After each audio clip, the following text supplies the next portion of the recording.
Hoje é um sábado pela manhã. Estamos aqui no segundo dia da Conferência Regional do Cante das Escrituras no Rio de Janeiro. Em Campo Grande. Em Campo Grande, né? Mas é Rio de Janeiro. Hoje quem estava servindo a gente com louvor foi o Eduardo Mano e a galera que toca com ele.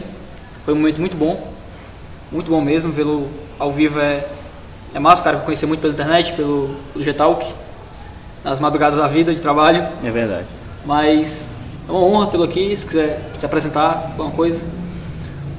Bom, meu nome é Eduardo Mano e Mano não é um nome artístico, é o nome da minha família mesmo, por mais estranho que isso possa soar. Tem uma história por trás, mas a história é longa e isso aí deixa para outro momento. E quando eu morei em São Paulo era engraçado porque lá as pessoas chamam Mano, né? Tipo assim, chamam um outro de Mano. Aí todo mundo me chama lá de Mano. Enfim. Eu tenho 32 anos, sou casado com a Eline há 5 anos já, ano que vem a gente faz 6 anos de casados. E toco na igreja desde 94, então eu fiquei com medo de fazer essa conta agora, porque vai fazer um bom tempo já em 2014. E assim, não profissionalmente, porque a gente não faz isso como profissão, a gente faz isso de forma amadora, né? Eu não sei para quem que eu olho. Você pra câmera, igual um camaleão, né? Olha para os dois lados. Vou olhar para você, que você é mais bonito que a câmera. Pelo menos mais fumar que eu sou, né? Então eu comecei em 94 fazendo equipe de louvor da igreja mesmo, mas desde 98 que a gente começou com um trabalho um pouco mais autoral, assim, tentando fazer música para a igreja e no sentido de tentar fazer algo mais congregacional também do que exclusivamente de reflexão, né? Não que haja algo errado nisso, não há nada de errado nisso, mas é só a forma como a gente focou o trabalho, a forma como eu me senti chamado a fazer música foi essa, e é isso. Sou ex-seminarista, eu comecei a fazer o seminário de teologia para poder ser um suporte ao Ministério de Música. Muita gente até achou estranho porque eu não fiz música direto ao invés de fazer teologia, mas eu acho que fazendo teologia seria um suporte muito melhor do que simplesmente fazendo música. E é isso, estamos aí até agora, com a graça de Deus, e vamos ver até onde Ele vai levar a gente. Amém. Você falou que você fez seminário para ajudar com o Ministério de Música. A gente conversa muito, a gente sabe que sobre a importância da teologia, do conteúdo, da Bíblia, da doutrina na música. A gente vê muito isso claramente no que você canta, músicas como Ninguém Me Conhece, que fala da graça de Deus, da depravação do homem, como Quartos Vagos, que fala sobre nossa segurança na salvação, músicas como Minha Estupidez, que fala sobre a graça de Deus, tudo graça de Deus revelada na natureza, doutrinas bíblicas que a gente conhece. Uhum. Como é que você tem trabalhado com relação a isso, com transmitir a verdade que você conhece da Escritura no que canta? Assim, às vezes vem meio que inconscientemente, assim, não que eu não planejo compor, vou sentar e vou compor algo hoje. Sempre que eu tento fazer isso, a música não fica boa, nem a letra dela, nem a melodia dela, eu acabo deixando ela, eu descarto. Mas também não é uma epifania ou uma coisa muito mística que acontece. De fato, ultimamente aquilo que eu tenho composto tem vindo como reflexão de mensagens que eu tenho lido, de textos bíblicos que eu tenho lido, ou de textos sobre teologia ou sobre assuntos diversos, alguma coisa que desencadeia um pensamento que leva a alguma coisa, começa com um refrãozinho, começa com uma linha e eu vou tentando trabalhar aquilo. Mas eu acho, não é o dever de todo cristão é conhecer a palavra. Isso não é mérito a gente conseguir ler a Bíblia toda, muito pelo contrário, é bem difícil, inclusive é um livro muito extenso para a gente ficar assim, se gabando que leu, é algo complicado, porque o que está escrito ali precisa ser meditado, não apenas lido, então não é uma leitura simples de se fazer, não é uma coisa para ser feita de qualquer forma também. Mas em 2003 para 2004 eu me propus a ler a Bíblia toda e consegui, pela graça de Deus também, porque foram vários dias sem fazer leitura e tendo que voltar a compensar e meditar naquilo. E eu acho engraçado, né? Escondido a palavra no meu coração para que não pecasse contra ti. Mas você também esconde e guarda aquilo. Eu não memorizei toda a Bíblia, tem muito texto que eu confundo, falo o texto, mas a referência é outra, enfim, porque a gente acaba confundindo mesmo. Mas isso me ajuda na hora de compor. Eu acho que o fato de eu ter conseguido fazer isso, ler a Bíblia toda, me ajuda na hora de compor, porque eu lembro de uma passagem, então eu tento ambientar ela de acordo com aquela passagem, ou senão eu consigo de alguma forma poetizar uma passagem que parecia muito, muito complicada. Não, de novo, não tem mérito nenhum nisso. É saber português e ter lido a Bíblia. Nem português direito, porque eu não sei muito bem português, enfim. Mas a tentativa é de fato o ensino. É fazer com que as pessoas de alguma forma lembrem, como você falou, as pessoas acabam lembrando de 3 palavrinhas só. Eu aprendi de cor: Deus é amor, lá, lá, lá, lá, lá, lá, lá, lá. A gente aprende quando era criança, né? Então a gente acaba tendo esses conceitos embutidos no nosso coração e na nossa mente, porque a gente de alguma forma poetizou aquilo e metrificou aquilo e colocou uma melodia naquilo. O Adhemar de Campos tinha uma série de discos chamado Cantando as Escrituras, e eram textos bíblicos musicados. Isso fez com que muita gente lembrasse e decorasse a palavra de Deus por causa da música. Então o intuito sempre da música de louvor é o ensino. Então é isso que eu tento fazer também. Eu acho que eu me estendi demais na conversa, na resposta, nem sei se eu respondi plenamente. Mas eu componho para ensinar, mas também não é, de novo, não é uma epifania, é um momento que vem e acontece e Deus concede. Eu creio que Deus concede e aí acontece. De vez em quando dá certo, de vez em quando não. Vocês não tocam uma música aí pra gente aí que você acha que a galera que assiste conhece e tal? Eu vou tocar.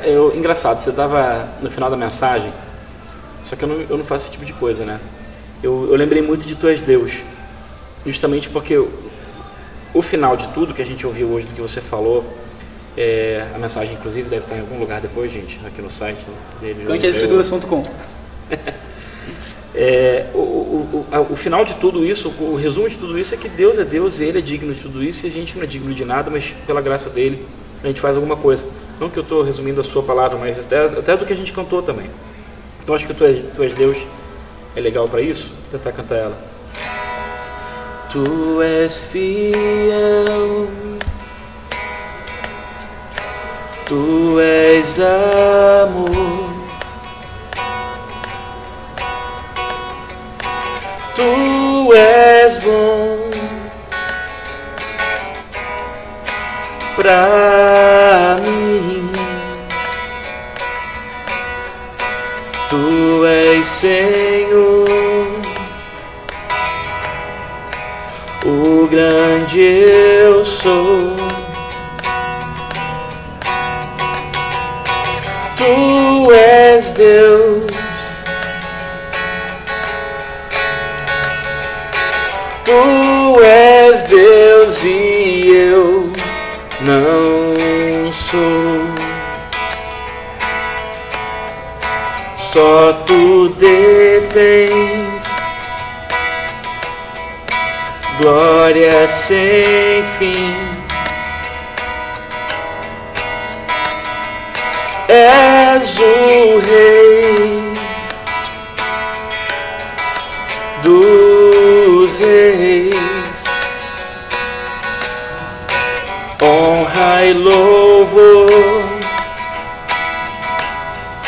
sempre darei, pois Tu és Deus, Tu és Deus e eu não sou. Lindo e adorado na terra e nos céus, Teu reino e glória jamais terão fim. Tu és perfeito, o início e o fim, pois só Tu és Deus, e não há outro igual, e não há outro igual. Tu és fiel, Tu és amor, Tu és bom pra mim, honra e louvor sempre darei, pois tu és Deus, pois tu és Deus e eu não sou. Muito bom, cara. O que foi que te levou a compor essa música? Sei que foi a frase de um missionário seu. Agora desenvolve melhor o pessoal aí. Tu és Deus. Foi assim, na minha vida toda eu fui membro de 4 igrejas. Parece que é aquele cara que fica pulando de igreja em igreja, mas não foi esse o caso. Tem muita circunstância na vida que leva a gente a precisar fazer isso. Eu fui membro de uma igreja que, antes de eu ir para essa igreja como membro, eu fui tocar lá com a banda. Não, nem era essa banda, era uma outra banda ainda. E num dia lá o pastor estava pregando sobre Isaías 6, a visão de Isaías. Então viu o Senhor assentado nesse alto sublime trono. E esse texto é muito forte, né? Essa visão, ter essa visão de Deus é uma coisa muito grandiosa. E um dos pontos da mensagem foi justamente o fato de Deus ser Deus e nós não sermos. E o pastor que estava pregando nesse dia usou isso como base nesse missionário americano que eu inclusive tomei conta da casa dele um tempo, no ano de 2009 para 2010, que ele precisou voltar aos Estados Unidos. Mas ele trabalhava com um ministério de recuperação de pessoas que tinham algum tipo de vício em drogas, vício em álcool, vício em pornografia, chamado Celebrando a Recuperação, que era um ministério, se eu não me engano, ligado a Saddleback, que é a igreja do Rick Warren. E ele mesmo era um ex-adito, ele era usuário de maconha, foi usuário de drogas e é engraçado que sempre se fala, né? Você não é um ex-usuário, você é um usuário em recuperação, né? E ele falava isso, que um dos pontos que ajudou ele a se recuperar, com a ajuda de Deus, se recuperar do vício, é um ponto usado pelos alcoólicos anônimos nos Estados Unidos, que é você reconhecer que há uma força superior. E todos esses grupos de recuperação começaram com forças cristãs, né? como esforços cristãos de recuperação. E depois é que a sociedade acabou incorporando de N formas, né? Mas um dos pontos era justamente você reconhecer que há uma força superior sobre a sua vida e que você não tem o último controle da sua vida. E ele traduziu isso para o curso que ele ministra dessa forma: Deus é Deus e nós não somos. E essa frase bateu tão forte em mim, assim, essa noção de que, caramba, eu realmente não sou Deus. Parece uma coisa muito idiota para alguém que vive na igreja a vida toda pensar, mas as nossas atitudes no dia a dia nos levam cada vez mais a mostrar, inclusive para as outras pessoas, que a gente se acha Deus. Inclusive dentro da igreja, dessa coisa de você demandar, de você exigir que Deus faça alguma coisa, como a gente está até falando, né? É tão nocivo você ouvir algumas músicas que são feitas para a igreja, entre aspas, quanto músicas seculares, né? Que são claramente pagãs, e há o paganismo também ainda na igreja, infelizmente, propagado inclusive através da música. E você ter essa noção é muito humilhante, no sentido de que o que eu tenho feito da minha vida? Que tipo de mensagem eu tenho pregado através da minha vida? Uma de que eu sou de fato submisso a um Deus, a uma força maior que eu, e que eu sei que força é essa, é o Senhor soberano de toda a terra, que criou céus e terra e mares, ou é que eu tento controlar a minha vida de alguma forma? E às vezes na igreja a gente acaba controlando a nossa vida de alguma forma, a gente não tem controle da nossa vida, Deus é que tem. Então essa música nasceu disso, Tu És Deus nasceu dessa perspectiva, da imagem de Isaías encontrando o próprio Deus assentado em seu alto e sublime trono, e ver os anjos cantando glórias a Ele, e aquele medo, pavor que tomou ele de eu vou morrer. Eu vi, os meus olhos viram rei. Eu até me arrepia de pensar nisso, assim, de você ter a visão de Deus e você saber que eu sou um cara pecador. Eu não tenho como ficar na presença de Deus e precisar dos lábios purificados. Enfim, é grandioso demais, e a doutrina da soberania de Deus é uma coisa que me deixa muito em paz. Saber que eu não tenho controle da minha vida e que se ela está do jeito que está, é Deus que vai permitir que ela fique assim, ou vai mudar ela da forma que está, enfim. Então Tu És Deus nasceu dessa forma. Eu gosto muito dessa música. Também gosto muito. Velhas Verdades, lá em casa, no som direto. Falando em Velhas Verdades, vamos falar um pouco sobre A gravação dos Velhas Verdades, né? Gravação dos Velhas Verdades. Um dos referenciais no seu ministério, que você tem feito, é o fato de feito de modo caseiro, né? De meter as caras mesmo e como diz minha mãe, aos troncos e barrancos. De fato. E fazer, né? Gravar em casa e arrumar tudo em casa, pintar os CDs com tinta guache. É um trabalho muito massa, cara. E expõe um pouco do teu trabalho pra galera com relação a isso, que te motiva a agir assim, a não usar outro meio. Então, eu trabalho com design e não me considero, assim, é um emprego como qualquer um outro. Meu pai é arquiteto, minha mãe é médica, e talvez o lado artístico tenha vindo um pouco mais também do fato do meu pai trabalhar com desenho, trabalhar com criação de alguma forma, né? Criação de prédios e edifícios e tudo mais, e obras e essa coisa toda. Mas eles me incentivaram muito com música. Eu nunca tive aula de música, não por falta de incentivo deles, mas por preguiça minha. Isso me deixa um músico muito limitado. Eu não tenho nenhuma pretensão de ser algo que eu não sou. Eu sei das minhas limitações musicais, eu sei até onde eu posso ir, o que eu consigo fazer. E é legal, a banda em si, nesse sentido, ajuda muita gente, porque ela sempre leva a gente a tentar passar pelas barreiras, né? Assim, aquilo que a gente mesmo estabelece como limite pra gente, eles tentam levar a gente além disso. Mas eu sempre tive um pouco de preconceito em relação ao mercado da música, principalmente evangélica, porque eu cresci ouvindo música de igreja, eu cresci ouvindo hino, eu cresci ouvindo Vencedores por Cristo, e parece que não tem nenhuma relação com o assunto em si, mas tem sim. E na minha cabeça, sempre foi estranha a ideia de você ter que pagar para ouvir música de igreja. Eu sei que eu vendo meu CD assim, é uma forma de sustento do ministério, mas uma coisa que a gente colocou como base do nosso ministério é justamente dar de graça tudo aquilo que a gente grava. Então, não importa, a gente acabou de gravar um trabalho novo que deve sair no final desse ano, são 4 músicas novas, a gente tocou 2 aqui. Mas a gente foi para um estúdio para gravar e o trabalho de edição está sendo feito em casa, o tecladista da banda que está editando todo o material. Então, nesse sentido, tem o toque caseiro ainda. Mas mesmo tendo investido dinheiro nisso, a gente tem a plena consciência de que precisa ser entregue de volta, de alguma forma. Porque a música nem é minha para começar a história toda. Assim. Eu estou cantando algo que Deus já falou na palavra dele. Eu só estou colocando com outras palavras, talvez, ou poetizando de alguma forma diferente, mas o conteúdo em si eu quero que seja o mais fiel possível à palavra. Eu não posso vender a palavra.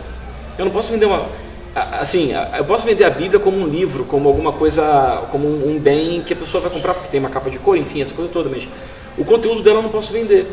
E se é o conteúdo dela que eu estou querendo cantar, como é que eu posso vender isso? Eu acabo vendendo sim, porque a gente precisa de algum tipo de sustento, cada um tem seu emprego, mas enfim, a banda ajuda, o que a gente recebe das igrejas e também a gente não cobra para tocar, vocês sabem disso, o que a gente vende, CD, isso ajuda muito a gente para os custos da banda, para poder produzir mais CD, para poder pagar ensaio, essas coisas todas. Não estou querendo justificar uma coisa com a outra, não é isso, mas eu tenho a plena consciência que eu preciso entregar isso de graça. Eu preciso dessa música na forma de download, que é a forma que, pela graça de Deus, veio a nós hoje, né, o MP3, essa coisa toda. Eu preciso entregar isso dessa forma. É o mais correto que eu posso fazer possível.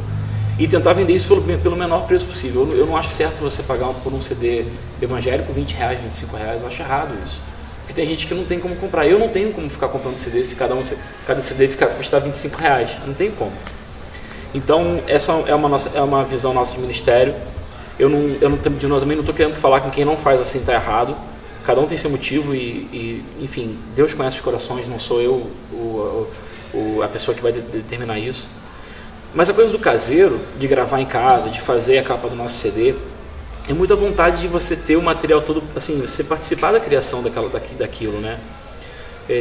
Um CD, assim como um livro, claro, guardadas as proporções, é como um filho. É parte de você. É parte de noite mal dormida, é parte de meditação, é parte de choro, é parte de luta com Deus. Então aquilo tudo ali é algo muito precioso, assim. Então acho que a gente quis gravar em casa porque a gente tinha possibilidade. Eu estava tomando conta da casa desse missionário, é uma casa grande, a gente tinha espaço para isso, tinha silêncio suficiente para isso. E tinha espaço para todo mundo dormir. O Josafá, que na época nem era baterista da banda, e o Josué, que já era o tecladista, dormiram com a gente 2 semanas lá em casa, assim. Minha esposa teve que aguentar um monte de homem em casa, mas o nosso quarto era lá no segundo andar, estava tranquilo, assim, tinha a nossa privacidade como casal. Mas assim, foi um tempo de albergue. Um tempo que eu pedi uma licença no trabalho também, fiquei 2 semanas pensando no disco. Verdades Eternas foi uma música, a primeira música do disco, nasceu durante essa gravação. Foi numa noite lá que eu estava pensando justamente nessa frase que tem nessa música, né? Do o novo, às vezes, sou estranho demais. Essas novidades que a gente vê nas igrejas que são estranhas ao Evangelho, é um fogo estranho. É alguma coisa que é alheia ao Evangelho. Então eu estava pensando nessa frase e a música saiu. Então a vontade de fazer o caseiro é as pessoas também terem alguma coisa que a gente tocou, né? Tipo, cada CD que está ali na banquinha, eu dobrei, eu colei. Falei assim, de fato, eu fiz isso ontem à noite, inclusive. Eu tive que pegar minha esposa depois lá para comer no McDonald's ontem à noite, eu estava dobrando o CD e colocando tudo na caixinha para trazer. E eu tenho prazer nisso, cansa. A primeira tiragem dos CDs eram pintados à mão, mas isso cansou muito. Eu tenho. Mas viu? Isso cansou muito, consome um tempo absurdo.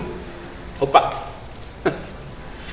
Consome um tempo absurdo, um tempo que infelizmente a gente não tem, porque a gente é marido, a gente é trabalhador, então a gente precisa dedicar a essas coisas. Então, e também eu estava em Manaus na época que eu fiz mais CD, então não tinha como pintar nada lá. Não tinha como mandar imprimir, ainda pintar, porque ia dar um tempo danado. Mas é a vontade de que as pessoas participem também, elas sabem que é alguma coisa que a gente tocou, que a gente fez ali com carinho para elas. Para Deus acima de tudo, mas pensando no corpo também. Não dá para falar que não pensa, né? A gente não pensa na igreja, não pensa nas pessoas, a gente pensa. A gente fala, a gente canta de uma forma que a gente quer que elas entendam. A gente canta de uma forma que a gente julga ser simples o suficiente para que qualquer um possa entender.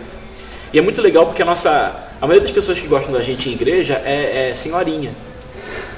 As senhorinhas gostam da gente, sabe? É engraçado. A gente toca tipo make rock assim, mas elas gostam. A letra é tão bonita. Ouvir isso pra mim é excelente. É melhor do que ouvir que a banda estava tocando bem. Ouvir alguém falando, cara, a letra estava linda, ótimo, porque justamente o que você falou.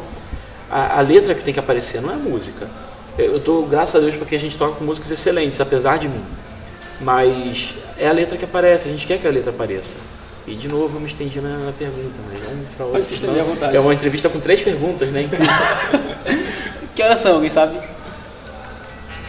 1h20. 1h20? Eu tenho um relógio na cabeça. Não tem relógio aqui não, eu tenho um relógio na cabeça. Meu Deus. Nossa. É um som, né? Do horário. Não, é hora do almoço lá no trabalho, aí a gente já... Opa, tá na hora, mas não pode deixar que eu não tô com fome ainda não. Eu tô. Eu que sou gordo, você que é magro, você que tá com fome? Você é magro e ruim, ela sabe. Claro que isso vai ser cortado. Ou não, né? Eu gosto dessas besteiras que saem assim. Certo. Você falou sobre... É muito legal entrevistar você, porque a gente conversa muito, eu já conheço muita coisa. Já sabe muita resposta já. Sei perguntar já. Mas você falou que tem muita coisa que para fazer as coisas caseiras, você tem tempo e tal, porque é marido, é trabalhador. E sobre essa questão do ministério bivocacionado, como você costuma dizer, de trabalhar, mas não ser sustentado pelo ministério, mas sustentar o ministério com o trabalho, além de se sustentar. Como é que você vê essa questão? Eu não digo nem, sinceramente, eu nem falo assim, muita gente fala, vocês são fazedores de tendas, porque vocês trabalham para sustentar o ministério. Não, sinceramente não acho, eu trabalho para sustentar minha casa. Mal sustentar minha casa. Né? Mas, às vezes, eu não vou mentir, às vezes vem aquela vontade de poder me dedicar mais, assim, poder dedicar mais tempo à música, poder fazer isso de forma mais plena. Mas aí vem aquela, mas será que é isso mesmo, entendeu? Eu não sei, tem gente que, poxa, o Marcos, né, que tocou teclado com a gente, ele toca com a Zaf, toca com o Stênio, são pessoas que vivem integralmente do ministério. E eu não vejo, eu dou graças a Deus por eles, porque são justamente 2 homens que o Azaf e o Stênio, que fundamentaram muito da minha teologia e da forma como eu penso música. O Azaf talvez até um pouco mais, porque eu ouvi mais tempo o Azaf do que eu ouvi o Stênio. Mas... e tocar com um cara que toca com eles, pra mim hoje é um privilégio, assim, Deus é muito bom, cara. Mas, assim, eu me formei em publicidade, eu fiz faculdade e trabalho nesse meio. Eu não vejo como nos próximos anos eu poderia trabalhar exclusivamente com música. Então, eu estou muito sossegado com isso, estou em paz com isso. Creio que eu preciso até aprender mais sobre a minha profissão para poder ser um profissional melhor, inclusive no meu emprego, servir melhor ao meu chefe. Inclusive a gente trabalha para a Junta de Missões Nacionais, a gente trabalha para a Convenção Batista Brasileira, é uma empresa de design voltada para o mercado cristão, então eu creio que servindo ao meu chefe, eu estou servindo a Deus também, e não que meu chefe seja assim, entendeu? Mas é uma forma de fazer algo que vai impactar de alguma forma o reino, que vai propagar o reino, então isso é importante. Mas eu não sei se eu respondi a pergunta, acho que não. Mas às vezes eu tenho esse vislumbre de quem sabe poder me dedicar ao ministério. Eu sinto que eu tenho um chamado pastoral que eu não sei quando e nem sei se vai ser próximo à efetivação dele, no sentido de trabalhar de fato numa igreja. Eu acho que não vai ser logo, talvez quando eu tiver uns 50 e poucos anos, sim, mas não agora. Mas o que eu posso dizer disso é que eu acho que é digno o homem que tem o seu sustento fora do ministério e também tem trabalho no ministério. Não tem nada de mais ou de menos do que o pastor que só vive do ministério ou o músico que só vive do ministério. Todos somos iguais nesse sentido. A gente serve o mesmo Deus e tenta fazer da mesma forma. Alguns com mais tempo do que outros, mas não tem problema nenhum nisso, creio. Não é nada de errado nisso. Deus deu dons e talentos diversos para os homens e chamados diferentes também. Então, se Ele me quer trabalhando com design hoje, amém por isso, glória a Deus por isso, é a forma que eu pago minhas contas. E se um dia Ele colocar um pastor também que está o tempo todo no ministério para ser professor exclusivamente de teologia ou de alguma outra coisa que ele saiba bem também, Deus vai fazer da forma que Ele quiser. Deus é soberano sobre as nossas vidas, Ele manda e desmanda. Então, eu acho que o ministério bivocacionado não é que seja o único caminho, é um caminho também.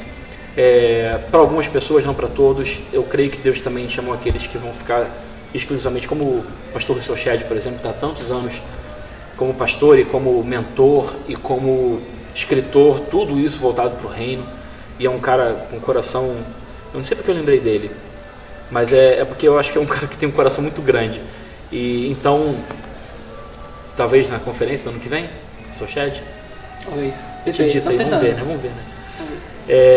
Então eu acho que assim, é válido, a gente vive isso, eu, o Fábio, o Josafá, todo mundo da banda, nós vivemos isso, o Ministério Bivocacionado, o Falcão que tocou baixo hoje com a gente, e o Marcos também, todos têm seu trabalho, trabalham na igreja. Então, é isso, eu não sei, eu acho que eu não respondi essa pergunta, mas eu acho que é válido, não sei se é para todo mundo, talvez não, nenhum dos dois é para todo mundo, mas enfim, cara, é Deus que faz, Deus que chama, Deus que executa, é Ele, por Ele e para Ele, todas as coisas. Então, é assim que funciona. A gente teve mais pergunta que música, né?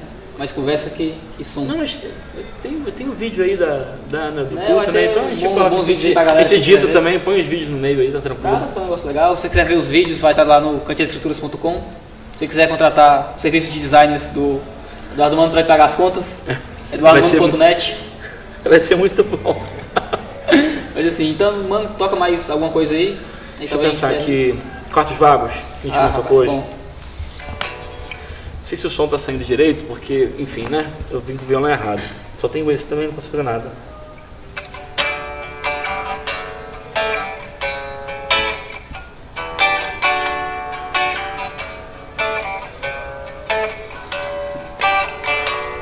Fecho os olhos e vejo o meu lugar, já que não sou daqui.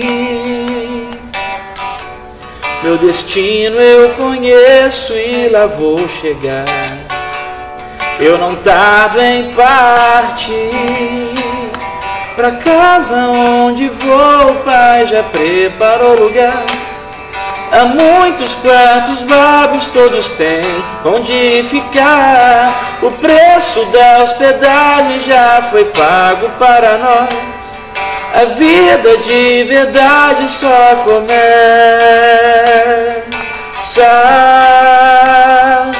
lá.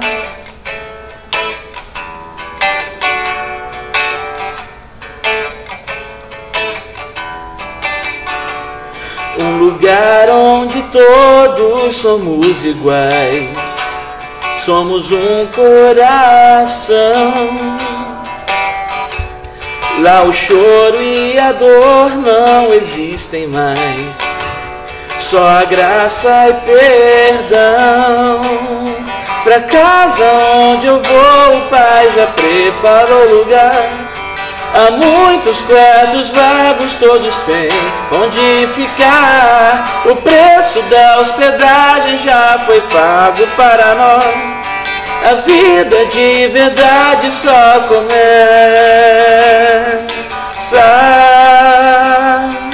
lá.